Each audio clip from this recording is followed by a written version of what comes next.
Hello, everyone. My name is Susan Hoffman, and I'm the director of UC Berkeley's Osher Lifelong Learning Institute. You are here today joining us in our speaker series with our colleague, Larry Rosenthal. A few words about Ollie at Berkeley, since I think many of you will be new to the speaker series. We're very glad that you could join us today.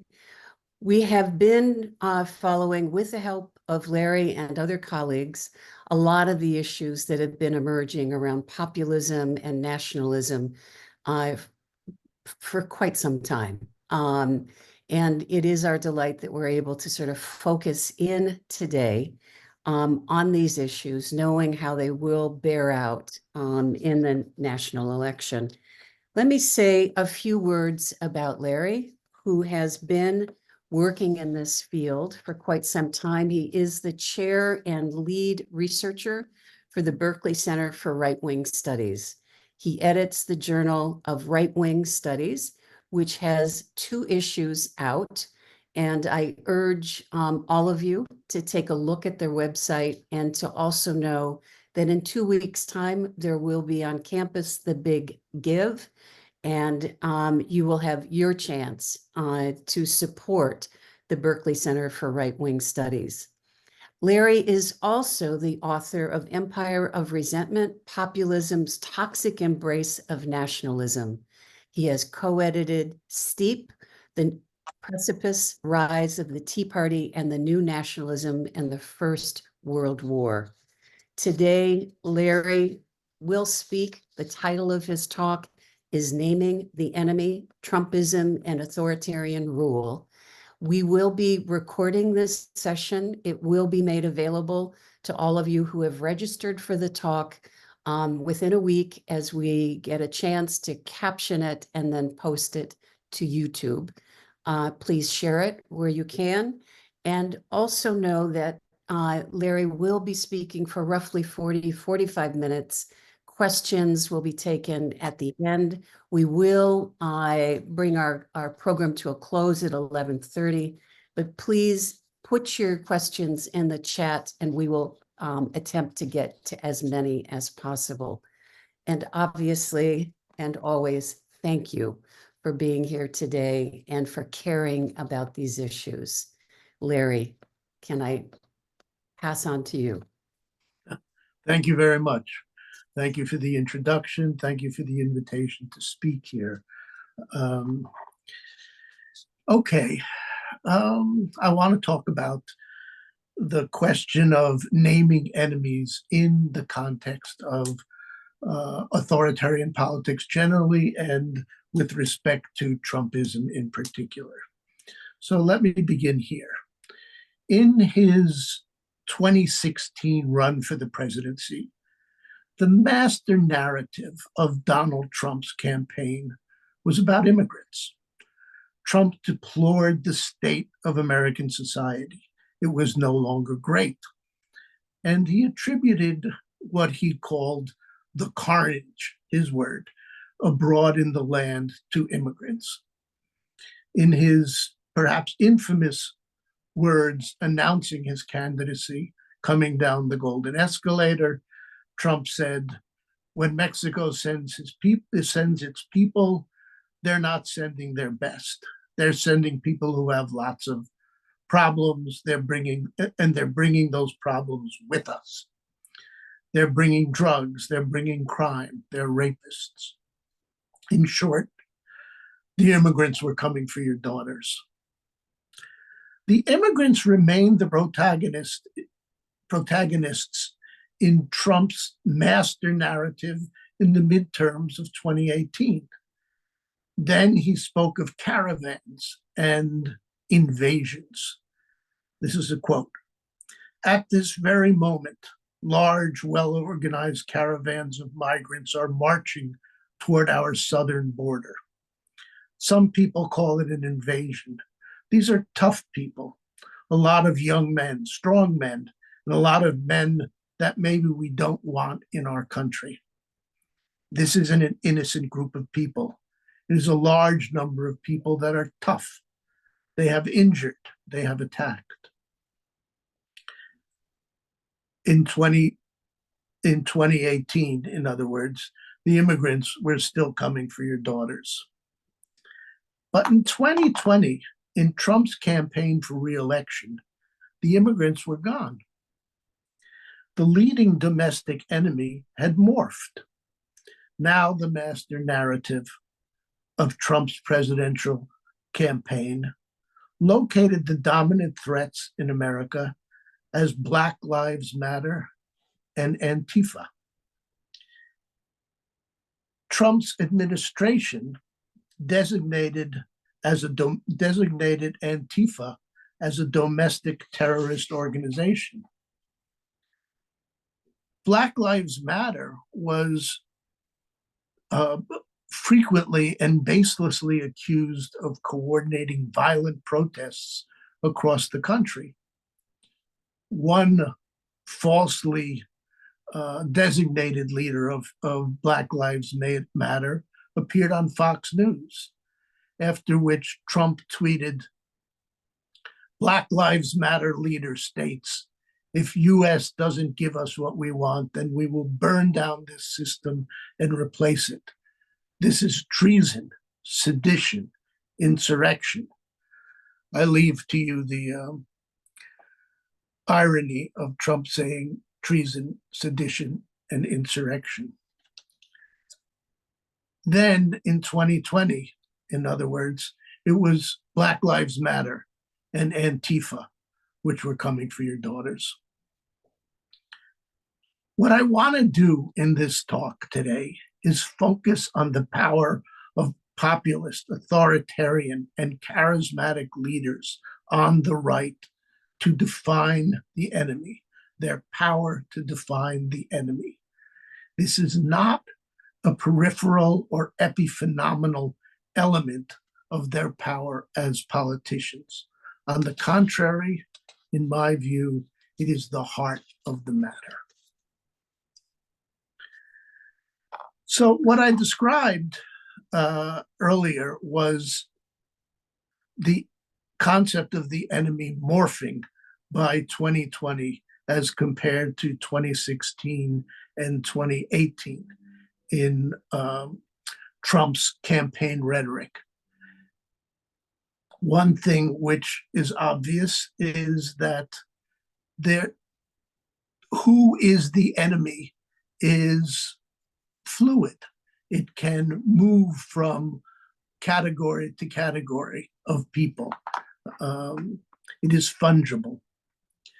But to understand, what I want to do is just briefly talk about how the enemy morphed in 2020, how it changed from immigrants to Antifa and Black Lives Matter.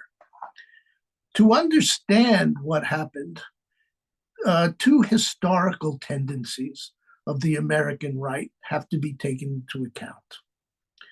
One is that the most extreme part of the American right, the most militant part of it, the people who engage in armed militias, who for decades have gone out on weekends in countrysides to do exercises and practice with arms.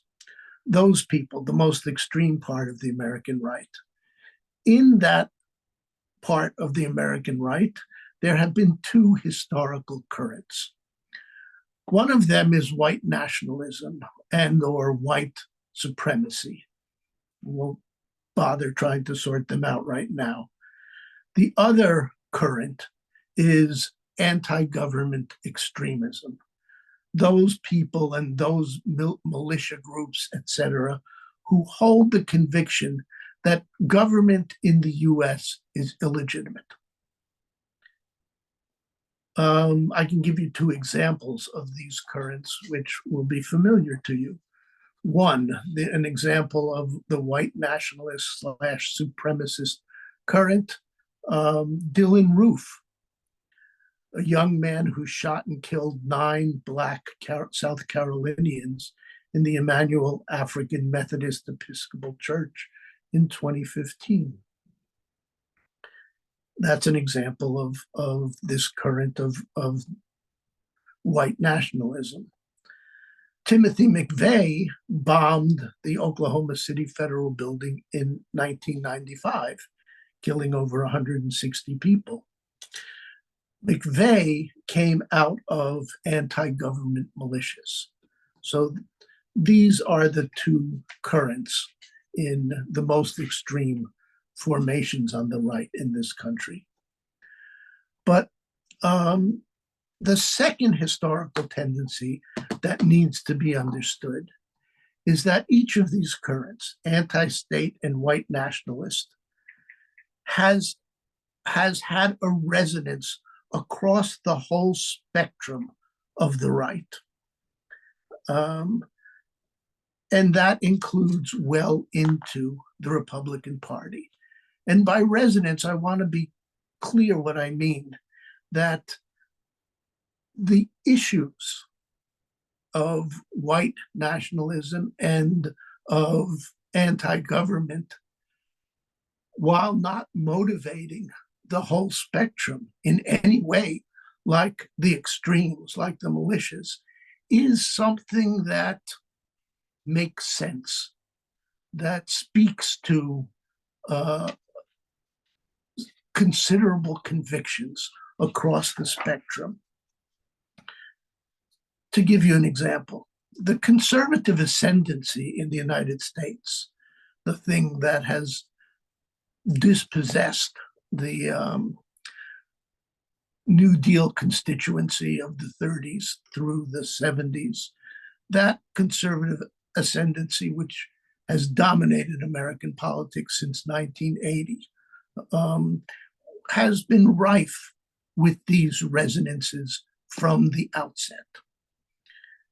From running for president in 1980, Ronald Reagan began his campaign in Philadelphia, Mississippi. This was a purposely chosen site, which was near the site of the most well-known murders of civil rights workers in the 1960s. It was as though Reagan was opening the Republican fold to those who opposed civil rights. This is what I mean by the resonance of white nationalism across the spectrum of the right. At the same time, what Reagan may have been most famous for in his run for the presidency was the conviction that, as he said, government is not the solution, government is the problem. The worst thing, he enjoyed saying, the worst thing to hear is, I'm from the government and I'm here to fix the problem. Okay, this is what I mean by the resonance of anti-government sentiment across the spectrum of the right. Okay, back to the morphing of the enemy in Trump's 2020 campaign. 2020 was an extraordinary year. There were two remarkable mobilizations of the American right. Each one of these mobilizations corresponded to these two tendencies, these two currents on the American right, white nationalism and anti-government. And each one was heavily supported by Donald Trump, the incumbent president, and provided the central focus, which became the narrative, the dominant narrative of his campaign for re-election. One of the mobilizations on the right was in reaction to the protests around the death of George Floyd. In the name of defending businesses, and armed militants took to the streets. This was vigilantism. In one famous incident in Kenosha, in response to a police killing of Jacob Blake, a protester, his name was Rittenhouse, actually shot and killed two protesters, and he went to trial and was found innocent by way of self-defense. Okay. The second 2020 movement that was extraordinary was the anti-lockdown movement. This was the movement opposing COVID-19 restrictions that had been imposed by various governments, local, state, etc. These protests brought out the most fanatical supporters on the right of who wished to carry arms freely. Lockdown rules and mask wearing and social distancing went to the very heart of what these groups defined themselves against. That is to say, the anti-government current, which was then migrating into the Republican mainstream. For the militants, the extremes, COVID restrictions were felt like an opening salvo at the level of state and local government to turn them, as they frequently used the word, to turn them into slaves. Trump made alignment with the militias on the streets. You may remember his security forces clearing demonstrators in Lafayette Park behind the White House. Security forces operated with a kind of wink with respect to the militias on the street. In one of the George Floyd demonstrations, Trump retweeted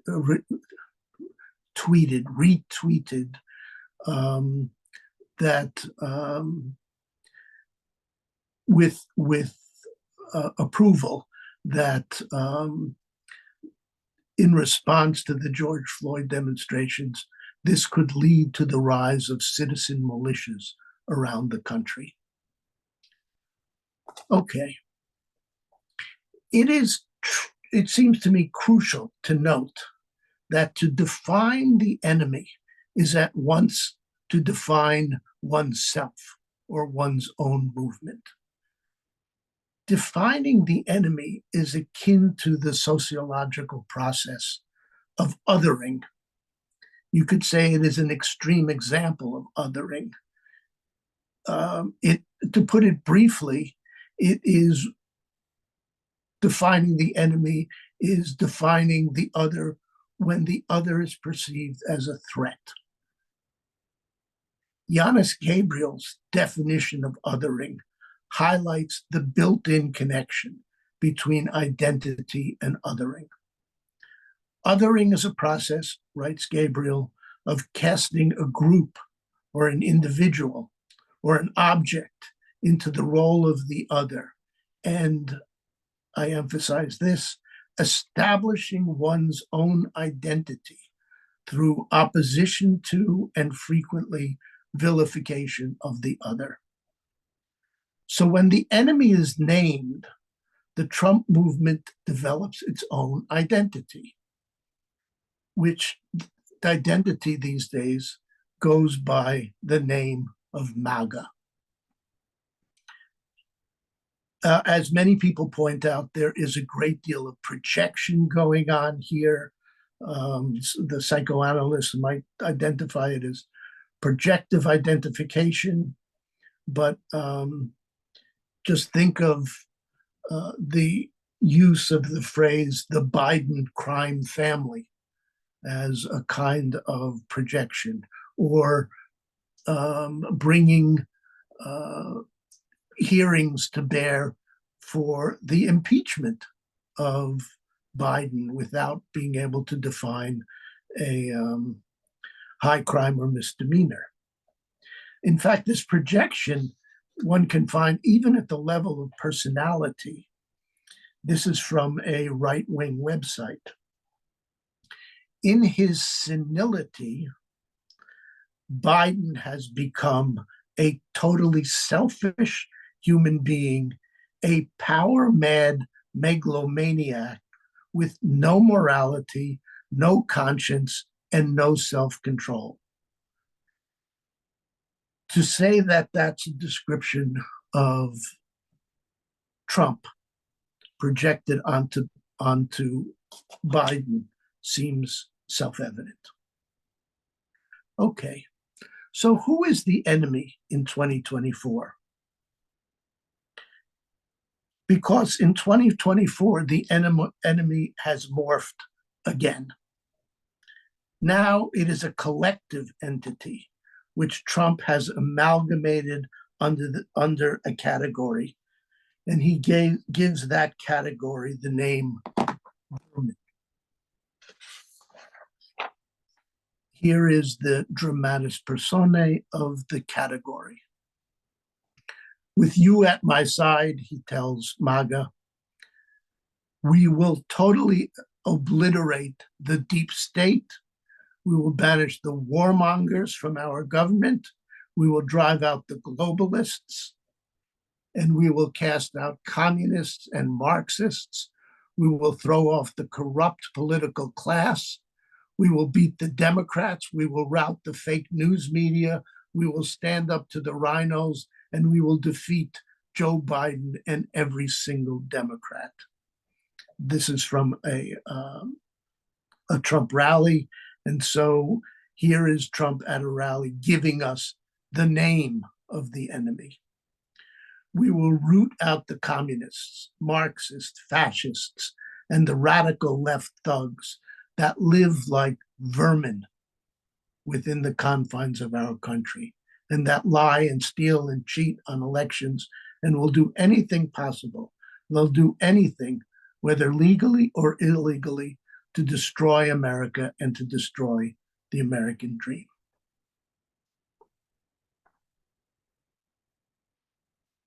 All of this brings us to a discussion of a particular political theorist, an extreme right-wing, indeed Nazi German political theorist called Carl Schmitt. The basic premise in Carl Schmitt's political philosophy, which is treated in many books, but the most well-known is called The Concept of the Political. His basic premise is that the very essence of true politics is naming the enemy. And that very naming is at once the creation of one's own identity. The writer Thomas Chatterton Williams sums this up well. Schmitt posed the question that still defines the right-wing mindset. Who is the people's friend and who is an enemy? For Schmitt, to define one's enemies was to identify one's inner self. In another essay, he wrote, "Tell me who your enemy is, and I'll tell you who you are." As Alan Wolf points out, Schmitt's view of politics is part and parcel of a philosophical point of view that sees all of human activity as essentially based on dualities. Morality is concerned with good and evil. Aesthetics, concerned with beautiful and ugly. Economics, even, is concerned with the profitable and the unprofitable. In politics, this core distinction is between friend and enemy. This is what makes politics different from everything else. Reading Schmitt evokes an eerie familiarity with the state of politics in Trump's America, as he and his movement reject fundamental premises, what you could call the normal politics of liberal democracy.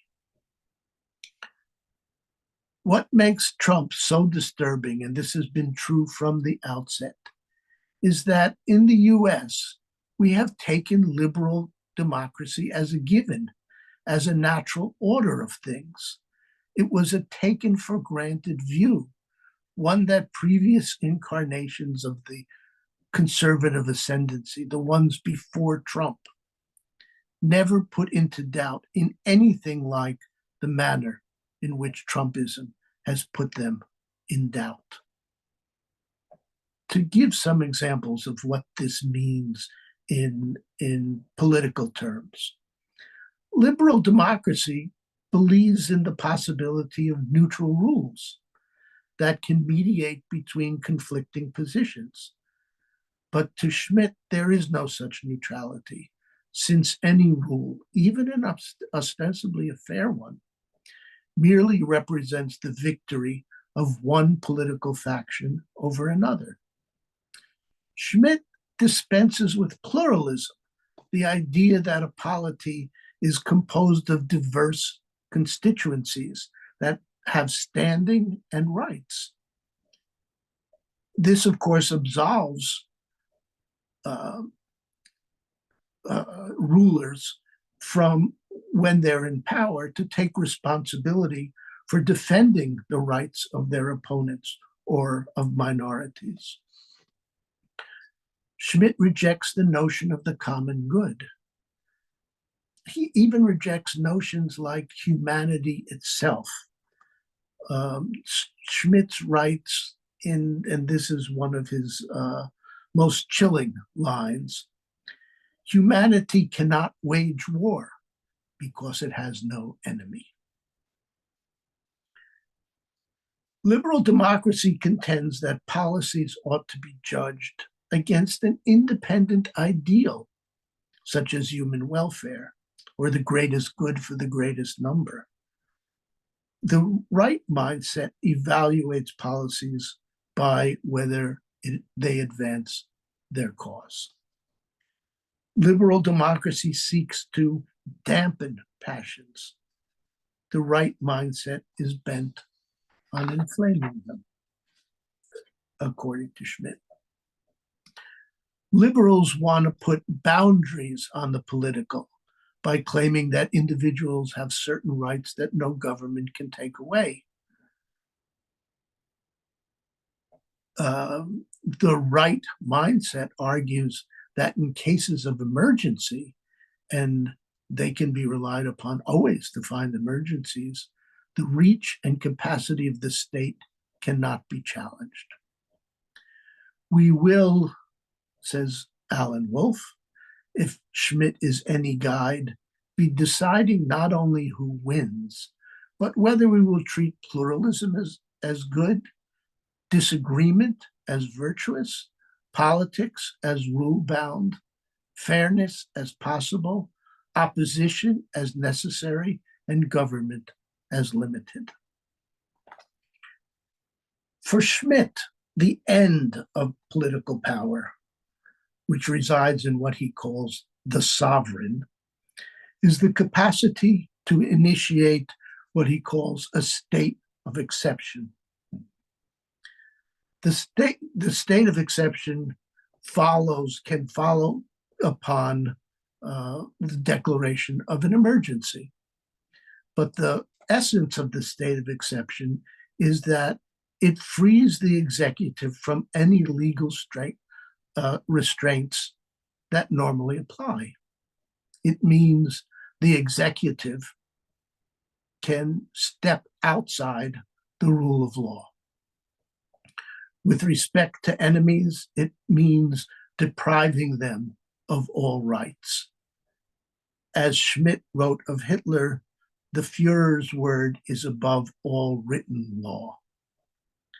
As you may well know, at the moment, the Supreme Court of the United States is deliberating a case in which Donald Trump is arguing that as president, he has, quote unquote, absolute immunity from being brought up on criminal charges.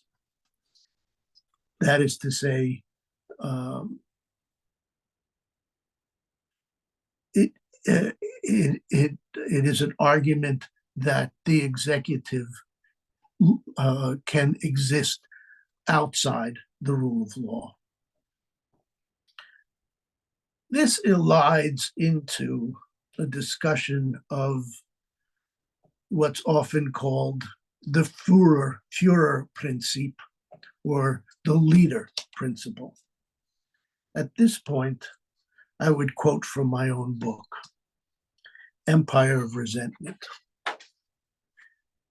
Significantly, Trump evokes what scholars of fascism call the leader principle, one of fascism's most breathtaking departures from democracy's caucusing, coalition-seeking political culture. Like Hitler, the Führer, Mussolini, the Duce, was like Hitler, the Führer, Mussolini, the Duce, was regarded as the vessel of the national will, a providential delivery to the nation. And Coulter, this is back in the first Trump term and his first campaign, summarized what his followers felt about Trump. Thank God for raising up Donald Trump and giving us a chance to save the country. Trump himself would meet this adulation with such remarks as, I am the chosen one. I am the only one who matters. The reason I quote myself, which I don't often do, was my use of the phrase providential deliverance to describe the followers' wholly, almost ecstatic embrace of the leader. Providential delivery. Many of you may have seen this already, but let me play you a video that addresses Donald Trump being perceived as a providential deliverance to the nation by the MAGA mentality. Please play the video. And on June 14th, 1946, God looked down on his planned paradise and said, I need a caretaker. So God gave us Trump. God said, I need somebody willing to get up before dawn, fix this country, work all day, fight the Marxists, eat supper, then go to the Oval Office and stay past midnight at a meeting of the heads of state. So God made Trump. I need somebody with arms, strong enough to rustle the deep state, and yet gentle enough to deliver his own grandchild. Somebody to ruffle the feathers, tame cantankerous World Economic Forum, come home hungry, have to wait until the First Lady is done with lunch with friends, then tell the ladies to be sure and come back real soon, and mean it. So God gave us Trump. Speaking of breathtaking, okay, part of the leader principle is that the leader has total control of the party. In the case of the Republican Party, Trump's approach to total control became very clear in 2020 when, in that election campaign and in that convention, the party failed to come up with a platform. Instead, the platform was to affirm what Trump says. I had this image at the time of the convention handing out T-shirts, which with an arrow and saying what he says. But in terms of having total control of the party, let us consider the recent developments in Congress, where months of work on compromise legislation on foreign policy and immigration, which is to say connecting Ukraine, Israel on the one hand, with new laws about and funding on the border. That policy was trashed, despite having been worked on for months, because at Trump's direction and because it interfered with Trump's political interests.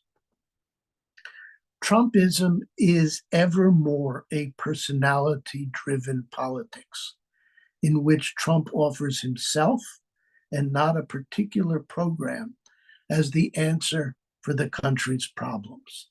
It is, in effect, a contentless politics. So, what is the master narrative of Trump's 2024 campaign?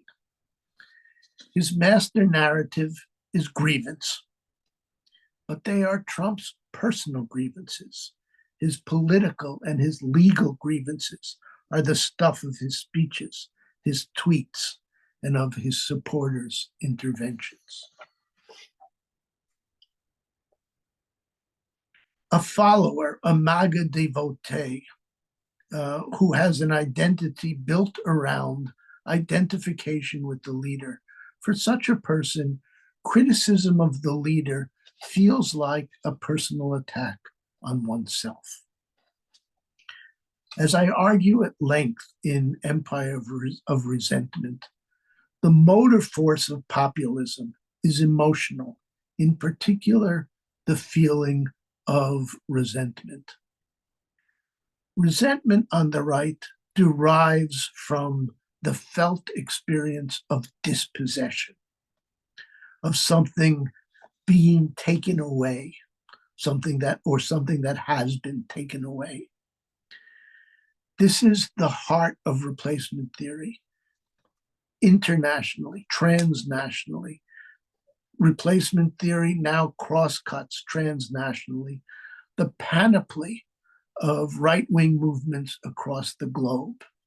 It's the thing that they all have in common.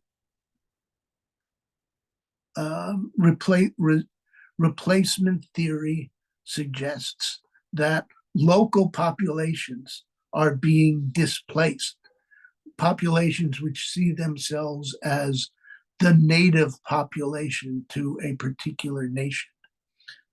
Here in this country, that tends to be white Christians. But it is the sense that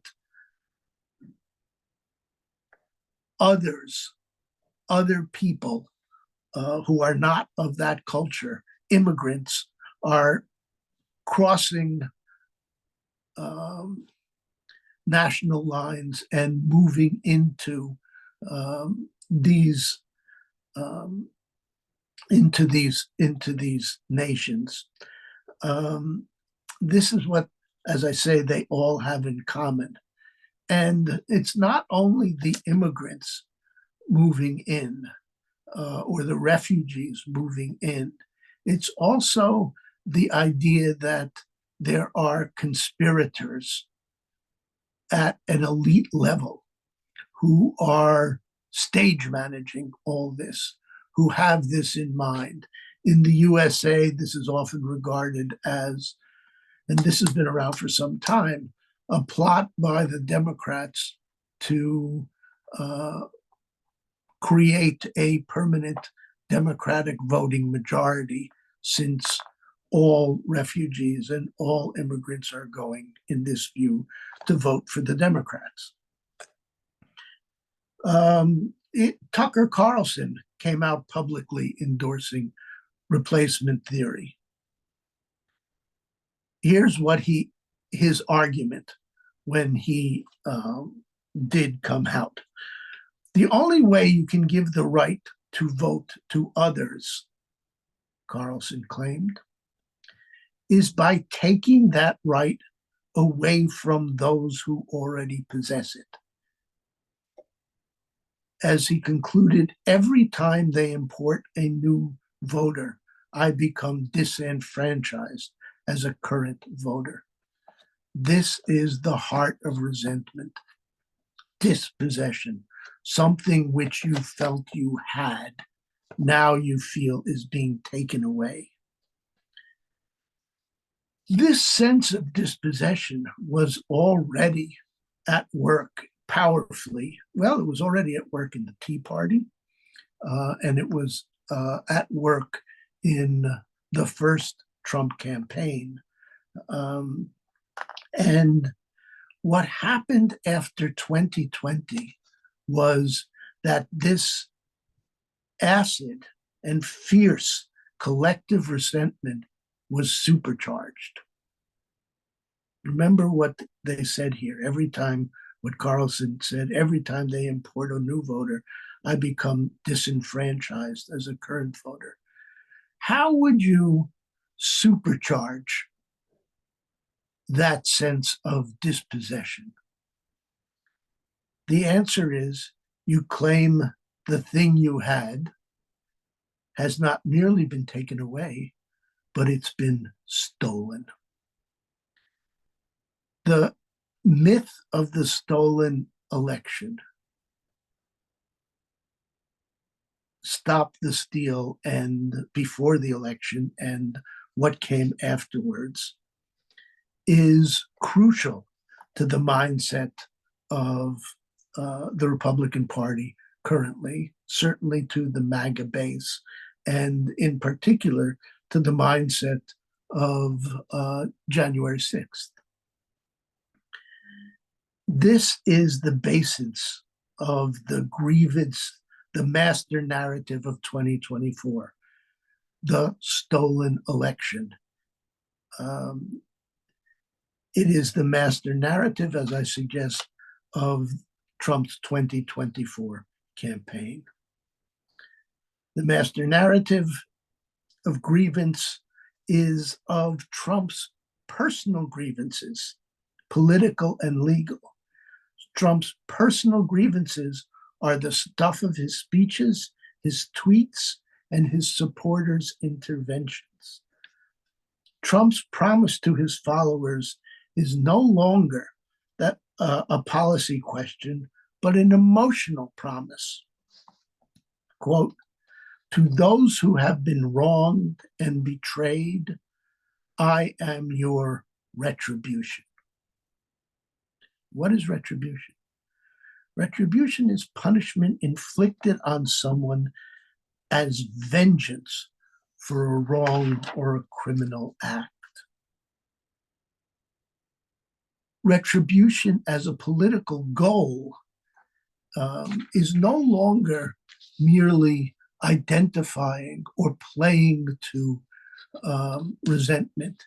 It presents itself as the cure to resentment. In 2024, Trumpism has moved from naming the resentment to asserting how it would cure it. This is achieved through the metaphysics, as it were, of MAGA's profound identification with its leader. The writer Finan O'Toole puts it this way: Trump's audiences are not passive. The movement is a joint enterprise of performer and listener.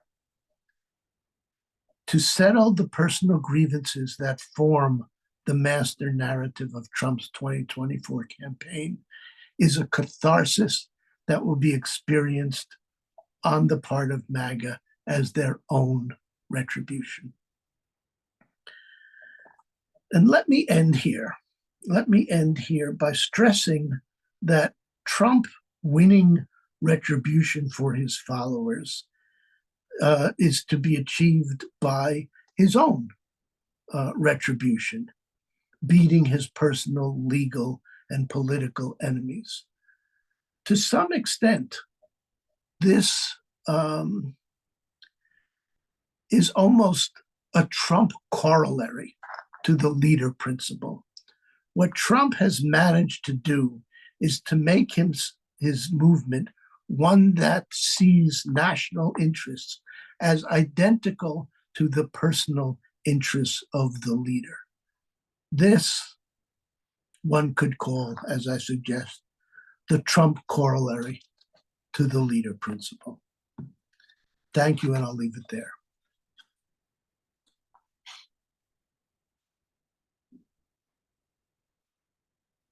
Larry, thank you for the theoretical rendering that you're giving us, the quotes and understanding around things written by people like Schmidt and Alan Wolf. And I mean, I have a couple of questions. There have been a lot of comments in the chat. I'm going to try to give you a What a surprise. yeah, a lot of comments.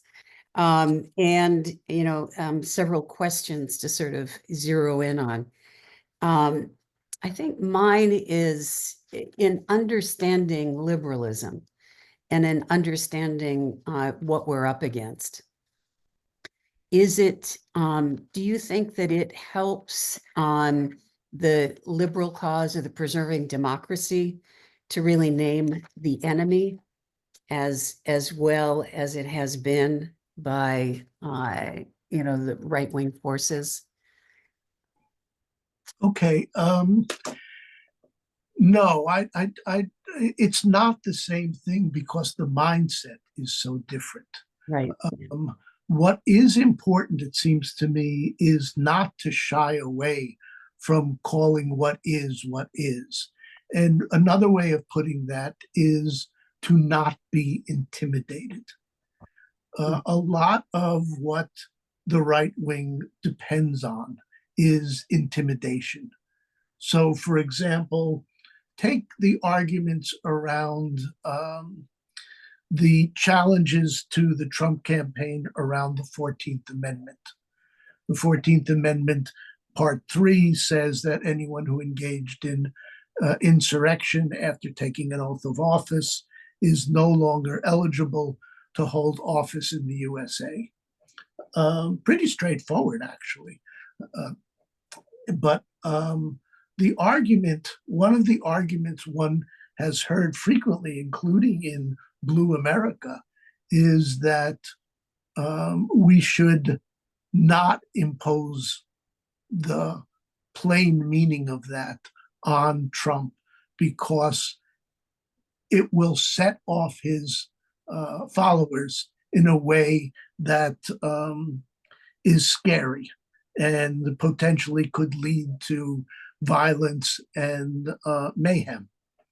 In fact, Trump has used the word mayhem to describe what will happen if he gets taken off the ballot. It seems to me that from the point of view of liberal democracy, that that kind of intimidation must be rejected. That is to say that the idea that you can say we dodged a bullet by not pursuing this is an opening for progressive and increased provocations of the same nature. It's not as though intimidation as a tool will go away. On the contrary, it will be proven. I mean, essentially, this is very close to what used to be called appeasement. And I think it's very important from the point of view of Blue America not to appease in the name of avoiding the threat of violence and or mayhem from the right.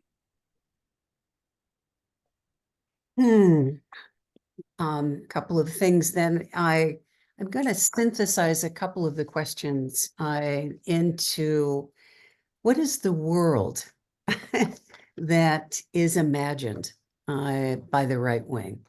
What is, for instance, Martha Schwartz asks, this enthusiastic participation of evangelicals and the pro-authoritarian movement. This is another enemy. Are they the third enemy? And is the third enemy the progressive lifestyle and values? Yes, I mean the what is that ensemble, that collectivity that Trump has described as vermin? It is essentially Blue America. It is essentially the world of people who still live within the confines of liberal democracy. So yes, in answer to that question, yeah, these are the people who are now being characterized as the enemy. It is likely to include almost all the people who are listening to this Right. Zoom. And for many of our institutions and laws. Oh, certainly. Yeah. That you know, that's characterized by things like we're going to attack the deep state, or the versions of that which are now arriving at the Supreme Court, which are intended to undo the administrative state on all sorts of levels, including the national level. How about the international level and the fact that being globalist is now also regarded as Well, that in some ways that gets to the heart of things as well. Globalist is contrasted with America first. What Trump managed to do, there was a mobilized populist right before Trump, and it was very strong. It emerged at the very beginning of the Obama administration, and it came to be called immediately the Tea Party movement. The Tea Party movement focused on questions like, stopping Obamacare in the name of two things. One, it's giving things to the undeserving, and the only way you can do that, as Tucker Carlson said with respect to voting, the only way you can do that is to take it away from us, the deserving people. And so the Tea Party tends to be focused on that. And what Trump did, and those things were kind of the ideology, an extreme version, a Koch brothers kind of version of free market economics. What Trump managed to do was to take right-wing populism and move it from that focus on free market and move it to focus on quote unquote America First nationalism. And that is characteristic of all of these movements, around the world of right-wing populist movements. So, for example, Trump was against international trade agreements. He is against things like NATO. And you'll find the same kinds of positions. And the characterization of it is that people who believe in those things are the globalists, and that the globalists are, their interests are not the interests of the nation, they're the interests of the elites. And the elites internationally are in cahoots to try to create things like one world government or the European Union. The European Union, in this point of view, in Europe, the European Union is singled out as the example of that which country first nationalism must be opposed to. one of the one of the themes that are in a number of members' questions are the depth of the misogyny and the confluence of the abortion bans and securing the evangelical base. Is there any more insight you want to give about that? Is there, and I guess sort of moving us, how do we rhetorically disarm? Well, I don't know if I can answer the second part of your question, but this too goes to a fundamental difference between blue America and right populism and the Trump movement in particular, which is to say, think about the founding documents of the USA, the Declaration of Independence and the Constitution. To blue America, to the world of that lives within liberal democracy, these are documents that speak about principles that are explicit in terms of a creed. You read them, all men, as it's written, are created equal. Okay, that's a principle. It speaks for itself. There is an opposite point of view, which has a long history on the right in this country, and is in recent years been moving into the mainstream, let us say. And it says that what America stands for is not the explicit words like all men are created equal. It's rather what America is about is about the people who wrote those words, their ethnicity, their race, their religion. That's what the foundation of America is about. Those two contrasting views are one of the, kind of brass tacks ways of comparing red and blue America.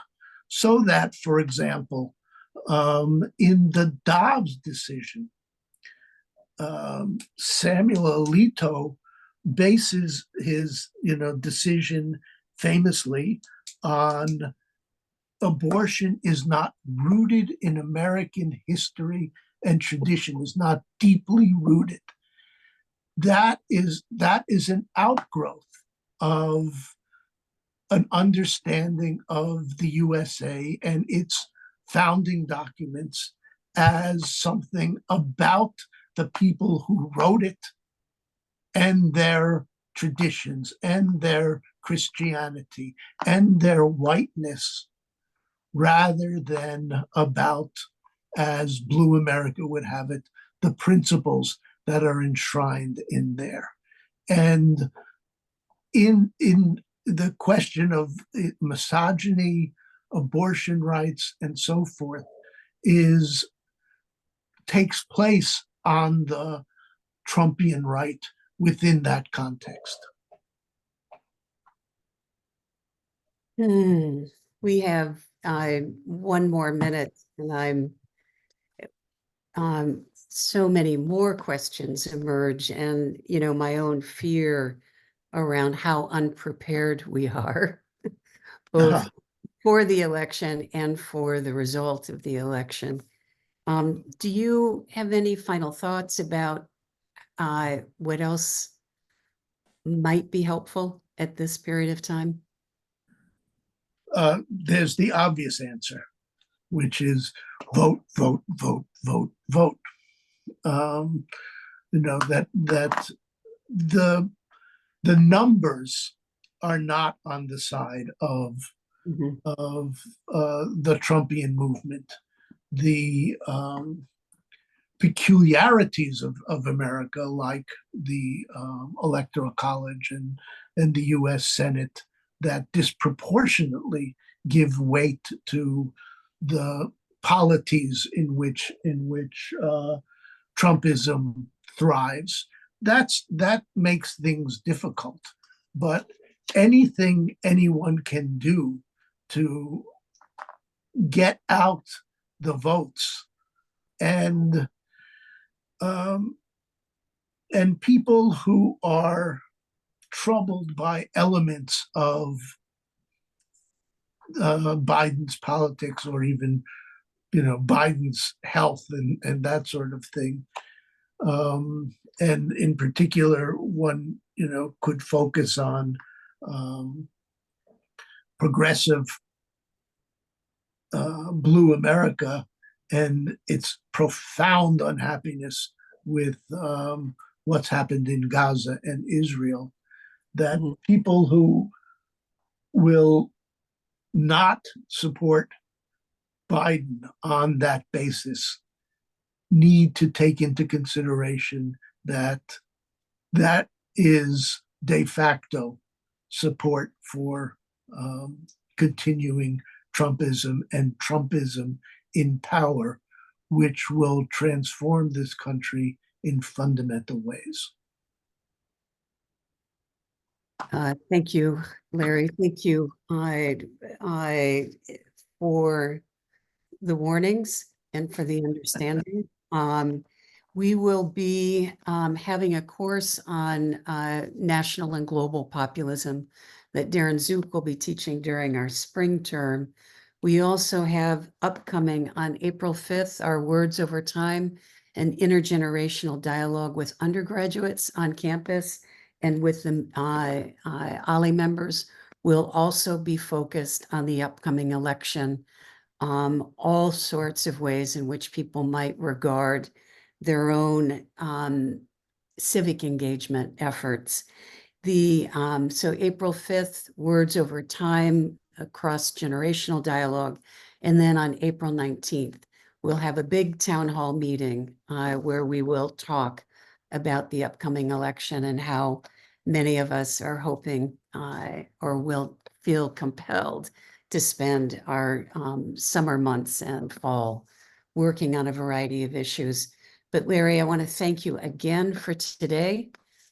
As always, you have contributed to a deeper understanding of what's at stake, what we see, how we understand its theoretical underpinnings. And I can't thank you enough, as scary as it is. So, well, thank you. And I appreciate, people beyond this screen who have taken the trouble to pay attention to this. Thank you all. yeah, thank you.